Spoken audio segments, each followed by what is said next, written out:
പാപങ്ങൾ പൊറുക്കപ്പെടുന്ന മാസമെന്നാണ്. മാത്രമല്ല തിന്മകൾ മായിച്ചു കളയും, കർമ്മത്തിന്റെ ഏടുകൾ നന്മകൾ കൊണ്ട് നിറക്കപ്പെടും. അല്ലാഹു സുബ്ഹാനഹു തആല ശഅബാനിന്റെ പകുതിയാകുമ്പോൾ, അതിന്റെ പകുതിയിലെ രാത്രി എത്തുമ്പോൾ അല്ലാഹു വിശ്വാസികളിലേക്ക് പ്രത്യേകമായൊരു നോട്ടം നോക്കുമെന്നാണ് പ്രവാചകൻ ഹദീസിൽ നമുക്ക് പഠിപ്പിച്ചു തരുന്നുണ്ട്. ഇന്നല്ലാഹ ലയത്തൊലിഉ ഫീ ലൈലത്തിൻ നിസ്ഫി മിൻ ശഅബാൻ. ശഅബാനിന്റെ പകുതി എത്തുമ്പോൾ, ആ പകുതിയിലെ രാത്രിയിൽ അല്ലാഹു തന്റെ അടിമകളിലേക്ക് നോക്കും, പ്രത്യേകമായ ഒരു നോട്ടം. ഫയഗ്ഫിറു ലിജമീഇ ഖൽഖിഹി, അവന്റെ മുഴുവൻ അടിയാറുകൾക്കും അടിമകൾക്കും അല്ലാഹു പുറത്തു കൊടുക്കും. ഇല്ലാ ലിമുശ്രികിൻ, ശിർക്ക് ചെയ്തവർക്കൊഴികെ, ഔ മുശാഹിനിൻ, മുശാഹിനിനൊഴികെ.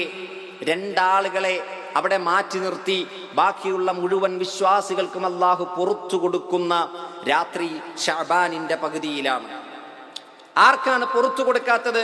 ശിർക്ക് ചെയ്യുന്ന ആളുകൾ, അല്ലാഹുവിൽ പങ്കു ചേർക്കുന്ന ആളുകൾ, അല്ലാഹുവിനെ വിളിക്കുന്നതോടൊപ്പം അല്ലാഹുവല്ലാത്ത മഹത്തുക്കളെയും നബിമാരെയും മരണപ്പെട്ടു പോയ മഹാന്മാരെയും വിളിച്ച് പ്രാർത്ഥിക്കുന്നവർ, അല്ലാഹുവിൽ ഏതെങ്കിലും രൂപത്തിൽ ശിർക്ക് ചെയ്യുന്നുണ്ടോ എങ്കിൽ അവരുടെ അമൽ അല്ലാഹു സ്വീകരിക്കില്ലെന്ന് മാത്രമല്ല, ഈ സമയത്ത് അല്ലാഹു അവർക്ക് പുറത്തു കൊടുക്കില്ല. രണ്ടാമതായി എണ്ണിപ്പറഞ്ഞ ആളുകൾ ഔ മുശാഹിൻ, വളരെയധികം ഭയപ്പെടേണ്ട ഒരു വിഭാഗം ആളുകളാണ്.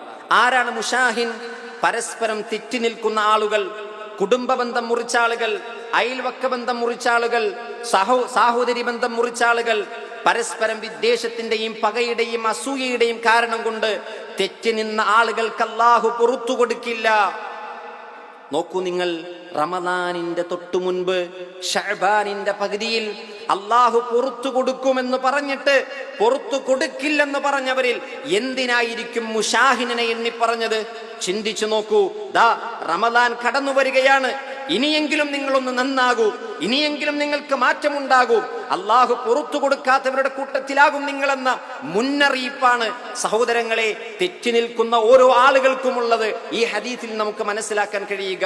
നോക്കൂ, മാതാപിതാക്കളോട് എന്തെല്ലാം കാര്യത്തിന്റെ പേരിൽ തെറ്റി നിന്നവരുണ്ട്.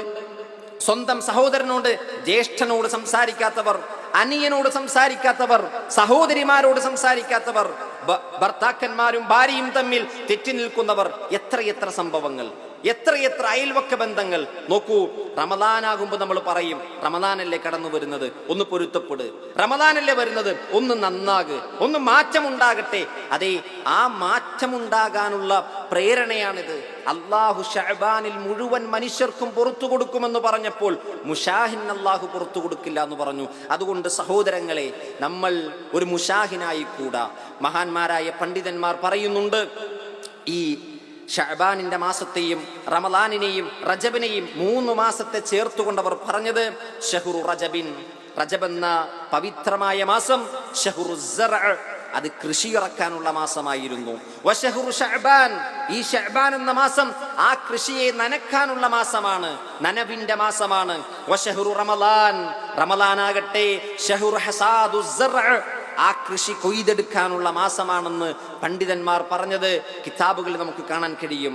പ്രിയപ്പെട്ടവരെ, അതുകൊണ്ട് കൊയ്തെടുക്കാനുള്ള റമദാനിലേക്ക് എത്തുന്നതിന് മുമ്പ് ഈ ശഅബാനിൽ ഒരു മുന്നൊരുക്കം നടത്തേണ്ടതുണ്ട്.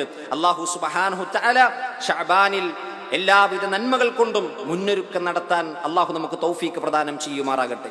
അൽഹംദുലില്ലാഹ്, അൽഹംദുലില്ലാഹി ഹഖ്ഖ ഹംദിഹി വസ്സലാത്തു വസ്സലാമു അലാ മൻ ലാ